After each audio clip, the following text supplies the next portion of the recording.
Hello and welcome to week 5 of the Healthy Happy Gut program. Firstly, today I just want to say a big congratulations to you all. Your results are determined by the efforts that you put in, and we are already seeing some incredible results. So a big congratulations to you all, and a good work on the efforts that you're putting in, because the results are showing. So some of the things that we are already seeing are less bloating. We've had people say that they're feeling the best they've ever felt in a very, very long time. We're seeing better energy levels, better moods. We're seeing more regular bowel movements. We are seeing weight loss, and we are also seeing less aches and pains already, just 4 weeks into our gut health program. So that's really, really cool to see, and great work. So moving on to this week's topic, we are discussing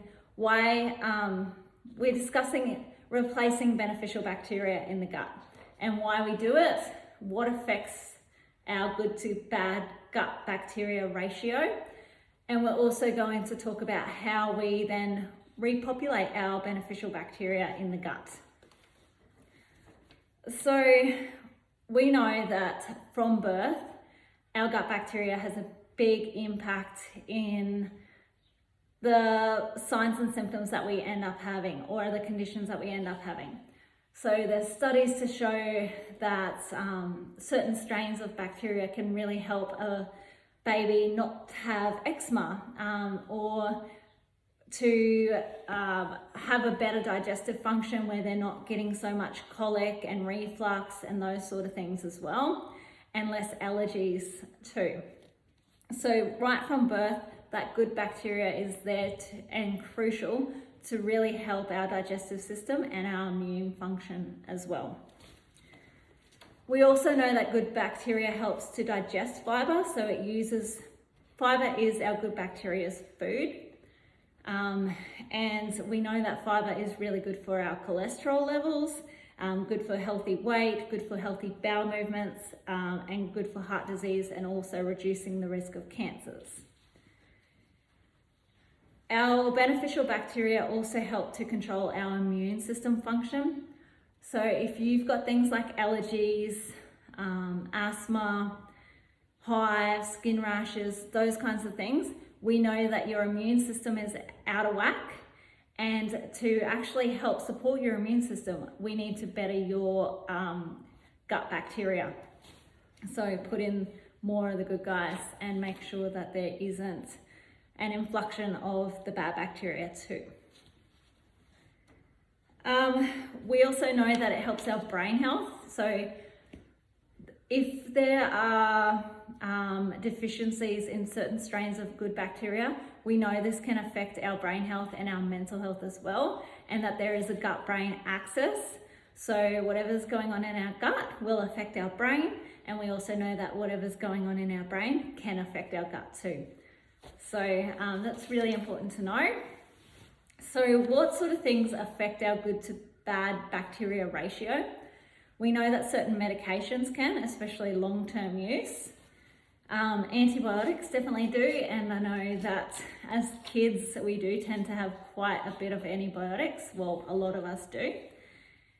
Our gut cleanse phase, so even though we are doing the work and killing off our bad bacteria, it's also going to kill off some of our good bacteria too.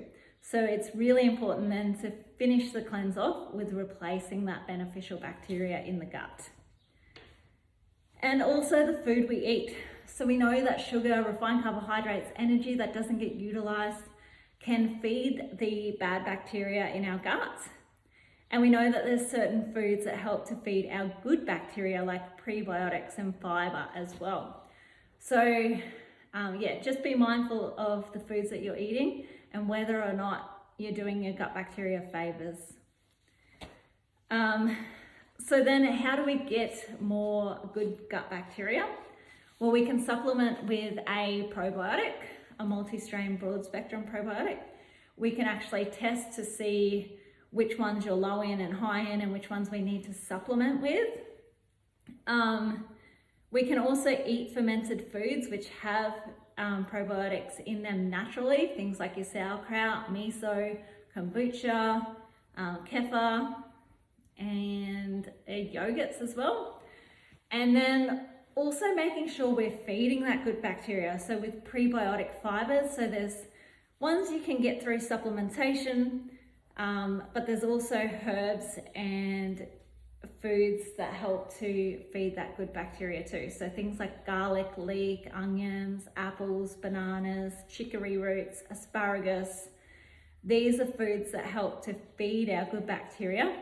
And the benefits of garlic as well is that it helps to feed the bad bacteria at the same time as feeding the good bacteria, which is really cool.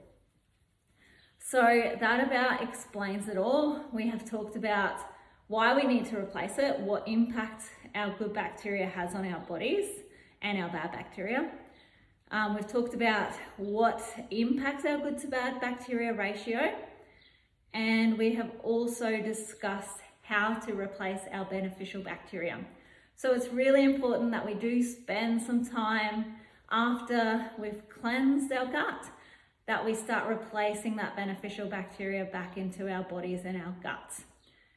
Now, the reason we do this a little bit later and not at the beginning is that some people can actually react more severely when their bodies already have high histamine levels in them, and then putting probiotics and probiotic foods and a lot of prebiotic foods too, which are high in histamine, they can obviously worsen symptoms. So we want to make sure we've reduced that bad bacteria load and the histamine first before putting in those probiotic foods and beverages and supplements.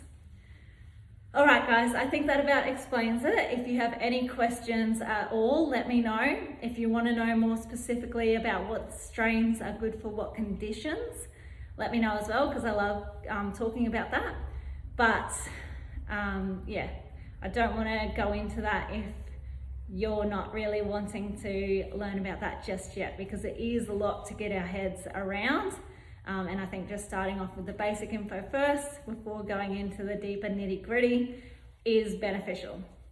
So have a great week, guys, and keep up the really good work. I look forward to seeing you all at our 6-week follow-up consultations. See yous.